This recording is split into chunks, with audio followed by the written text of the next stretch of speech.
જો અહીંયા રોટલા પછી રોટલા ચડવા માંડ્યા છે કેમ કે આજે છે રીંગણનું શાક એકદમ મસાલેદાર યમ્મી યમ્મી. આ શાક બહુ મસ્ત બને છે અને આની રેસીપી મેં યુટ્યુબમાં અપલોડ કરી દીધી છે. તો જો આજે જે જમવામાં રોટલો, મસાલેદાર રીંગણનું શાક, મસાલાવાળું ગ્રેવી વાળું પણ છે, સાથે જે રેગ્યુલર છાશ અમારી તપેલા ભરી ભરીને હોય છે એ તો છે જ. અને અહીંયા જો રોટલા ચડાઈ જાય છે, હમણાં જો આ બધું શાક નાખી દે. અહીંયા પણ ચોળવાનું ચાલુ થઈ ગયું છે, ચોળાઈ ગયું થાળી ભરી ભરીને હવે ખાય છે. થાળી નથી ભાઈ, થોડુંક જ છે, થોડુંક જ છે થાળીમાં. જોતા ભંગું જ દેખાતું નથી.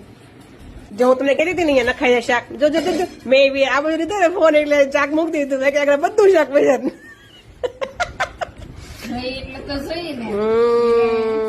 જોઈએ એટલે જોઈએ, ઘરનું ખાવામાં કઈ શરમાવાનું ન હોય. કેવી મજા આવી શાક ખાવાની, હે ને? તો આ રીંગણનું શાક, રીંગણ જ બહુ ભાવે તને? એમ કે તને રીંગણ બહુ જ ભાવે? મને રીંગણ બહુ, હું તારે જેવી થઈ.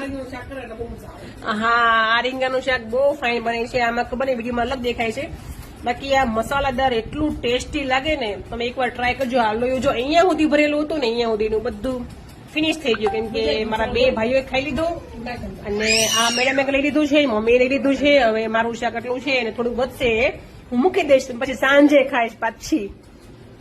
એને મને છે ને શાક ઠંડુ થઈ જાય પછી વધારે ભાવે. બને ચલો જમી લે બધા, ચલો બધા જમવા. આજો આંગા ખાટે, જો જો જો જો. એનો મતલબ કે તને આટલું મીઠું લાગ્યું શાક, હે ને?